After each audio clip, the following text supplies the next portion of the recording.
एक formula.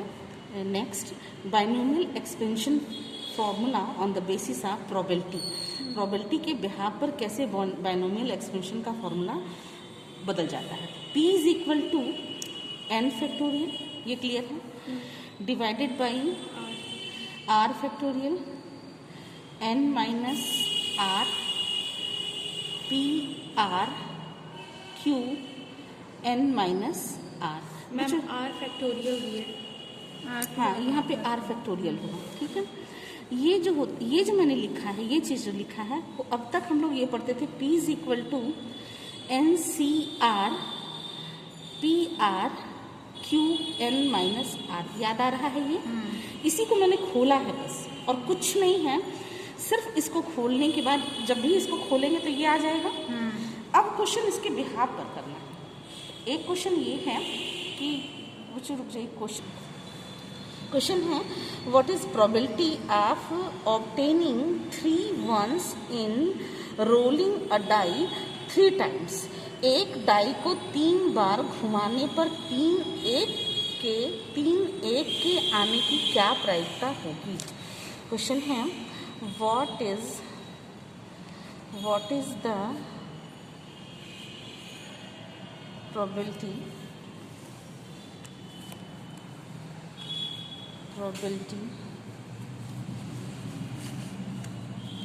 Question क्या था बच्चा? व्हाट इज द प्रोबेबिलिटी, एक डाई को 3 बार घुमाने पर 3 एक आने की प्रोबेबिलिटी क्या है। ठीक है, एक डाई को हम 3 बार घुमाते हैं, यानी कि एक पासे को फेंकते हैं तो 3 को एक बार आने की प्रोबेबिलिटी क्या है। क्वेश्चन ये है, देखिए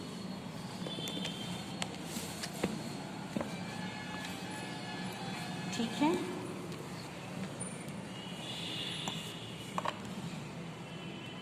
क्वेश्चन ये है कि what is the probability of obtaining 3 ones in rolling a die 3 times। हम एक पासे को फेंकें एक बार तो 3 आने की प्रोबेबिलिटी क्या है, हमको यही क्वेश्चन पूछ रहा है।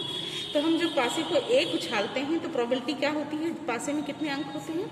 6। तो प्रोबेबिलिटी क्या होती है, एक बार हमने पासे को उछाला तो प्रोबेबिलिटी आएगा हमारा 1/6 आएगा, 1/6। पासे को 3 बार उछालने की प्रोबेबिलिटी क्या होगी, 3 बार जब हम उछालेंगे, ये क्वेश्चन इसलिए और किया हुआ है हम तो प्रोबेबिलिटी 3 बार हम 3 times, अगर यही ना क्वेश्चन है 3 times 3 बार उछालेंगे, 3 times अगर हम इसको टॉस करते हैं या कहते हैं फेंकते हैं, थ्रो करते हैं, तो क्या होता है बच्चों? 3 times 1, एक बार फेंके तो 1/6 आया, इंटू 1/6 आया, इंटू 1/6 आया। ये कैसे पता चला कि ये इंटू होगा? ये क्वेश्चन है ना कि हमको इसमें हो सकता था कि हम प्लस भी कर सकते थे, लेकिन क्वेश्चन में कह रहा कि what is the probability obtaining 3 ones। 3 ones का मतलब समझ में आ रहा है? कोई 3 बार, कोई अगर और होता तो प्लस हो जाता, लेकिन कह रहा कि नहीं, कोई 3 बार और अगर हम उछालें, और शब्द लिखा नहीं है, ये छिपा हुआ है कि कोई और 3 बार अगर हम उछालते हैं तो एक आने की प्रोबेबिलिटी क्या होगी। 3 बार उछालना है तो एक आने की प्रोबेबिलिटी 1/6 होगी।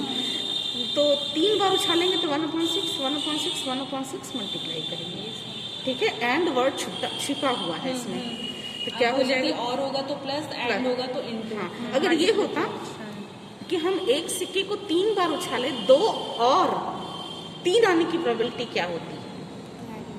एक सिक्के को नहीं, सॉरी, एक पासे को हम 2 बार फेंके, 3 बार फेंके, और 3 बार में 1 या 2 आने की प्रोबेबिलिटी क्या है? 1 या 2 आने की प्रोबेबिलिटी, या 2 या 3 आने की प्रोबेबिलिटी। तो हम लोग 2/6 करते, प्लस करते, 3/6 करते, ये निकालते। लेकिन वो यह ऐसे आता क्वेश्चन कि हम एक पासे को फेंकते हैं तो 2 और 3 आने की प्रोबेबिलिटी क्या? 4 बार फेंकते हैं तो 2 और 3 आने की प्रोबेबिलिटी क्या है? तो हम लोग क्या करते, 4 बार 2/3, 2/6, 2/6 ये लिख करके जोड़ते, फिर उसके बाद अगर 3 पूछ रहा है तो 3/6 इस तरीके से लिखते। आगे क्वेश्चन अभी बताते हैं, ये समझ में आया? ये हमारा जो आया 216, 6 जा 36, 36 जा 216, ठीक है। यही हमारा आंसर भी आना चाहिए। अब क्वेश्चन ये है कि p is equal to probability क्या होगी, probability is equal to n factorial upon, बच्चा हमको दिखेगा नहीं, ये एक मेथड था, एक तरीका तो ये हो सकता है। फॉर्मूले पे जब इसको करते हैं तो क्या हो जाता है, n माइनस आर फैक्टोरियल और p आर ही है ना, p आर और q n माइनस आर, ठीक है। अब क्वेश्चन में दिया हुआ है कि हमारा 3 बार नंबर ऑफ आइटम्स क्या है, 3 है। आर हमारा क्या है, आर हमारा है रिपीट 3 बार ही है आर ना? भी 3 ही है, 3 ही है ना, कि एक सिक्के को हम 3 बार उछालते हैं तो 3 आने की प्रोबेबिलिटी क्या है।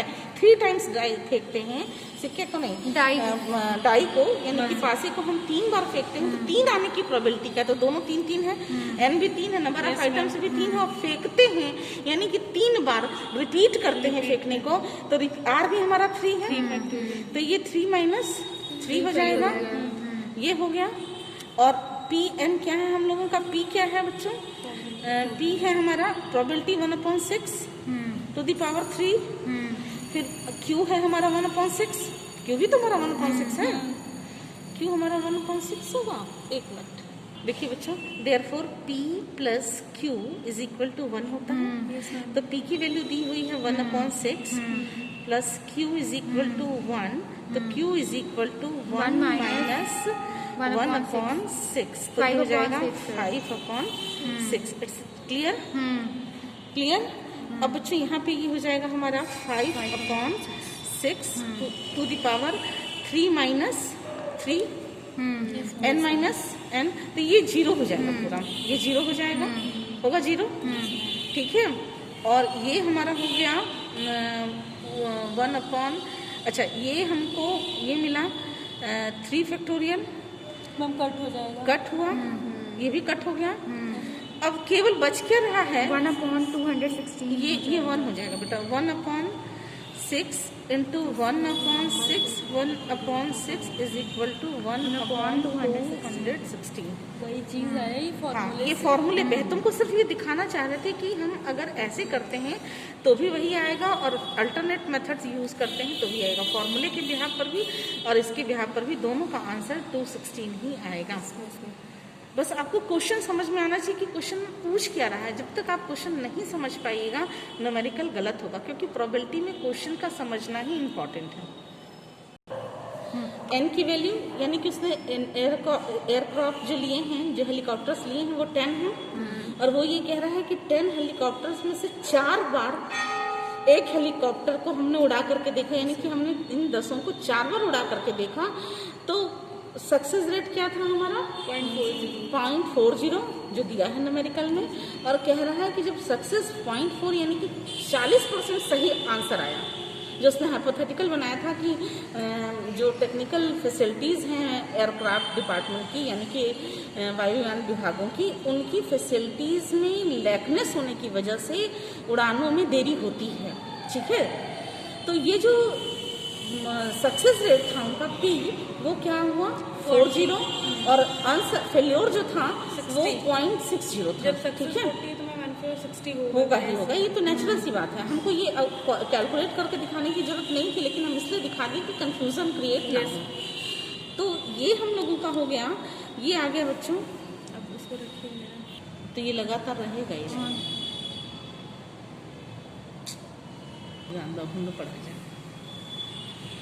ये तो बच्चों ये 10 and number of items 10 are 4 times, और ये P और Q फॉर्मूले में हम लोगों ने इसकी वैल्यू पुट कर दी, तो P4 इज इक्वल टू, यानी कि 4 बार उड़ाने की प्रोबेबिलिटी क्या आ रही है, ये हुआ नंबर ऑफ आइटम्स 10 फैक्टोरियल और 4 फैक्टोरियल, ये हो जाएगा 10 माइनस 4 फैक्टोरियल 0.40 का 4 टू द पावर 4 और 0.60 का टू द पावर 6, ठीक है। अब हमको इसको कैलकुलेट करना है बच्चों, हम इसको कैलकुलेट नहीं करेंगे, आप कर लीजिएगा। जो इसका आंसर आएगा वो आंसर आ रहा है 0.2508, ठीक है, ये आपका आंसर है। कोई दिक्कत बच्चों, कोई प्रॉब्लम, कोई समस्या? एक न्यूमेरिकल और वो कह रहा है क्वेश्चन में कि in a bag contain 4 red balls. एक बैग में 4 रेड बॉल है, 6 ग्रीन बॉल है, 6 green balls, 5 balls are to be drawn with replacement. Find out probability for different events.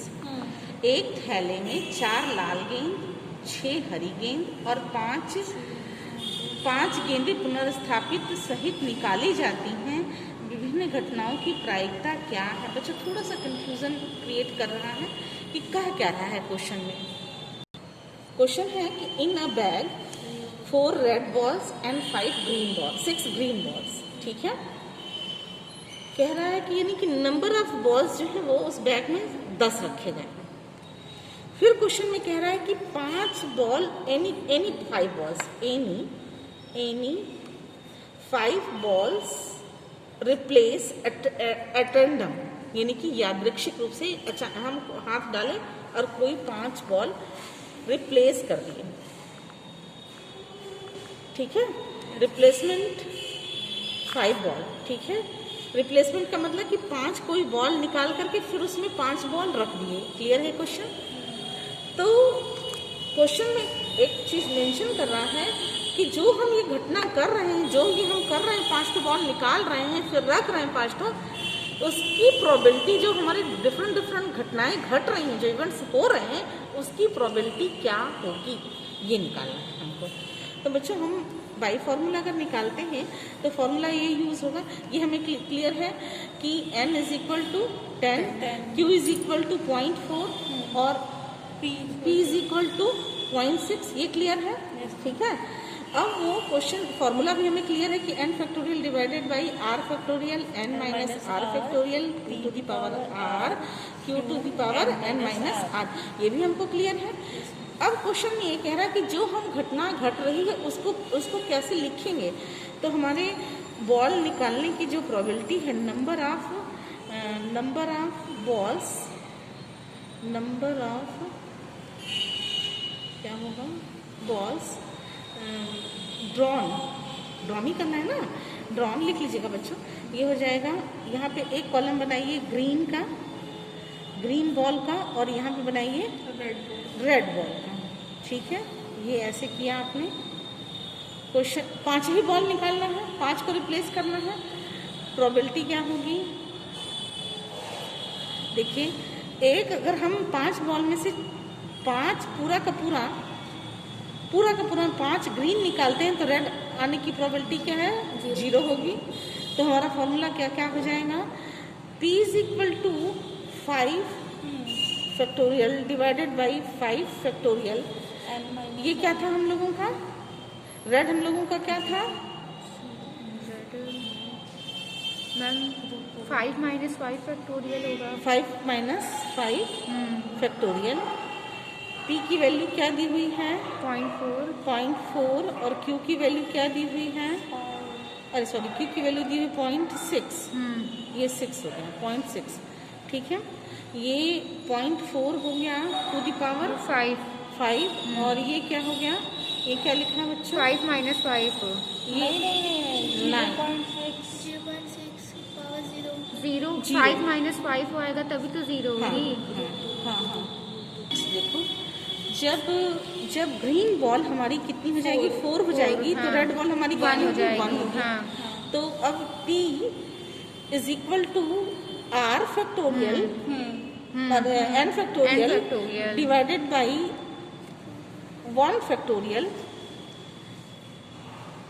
नहीं बच्चों, बॉल की संख्या, नंबर ऑफ आइटम्स 4 फैक्टोरियल, ठीक है। और इन ब्रैकेट होगा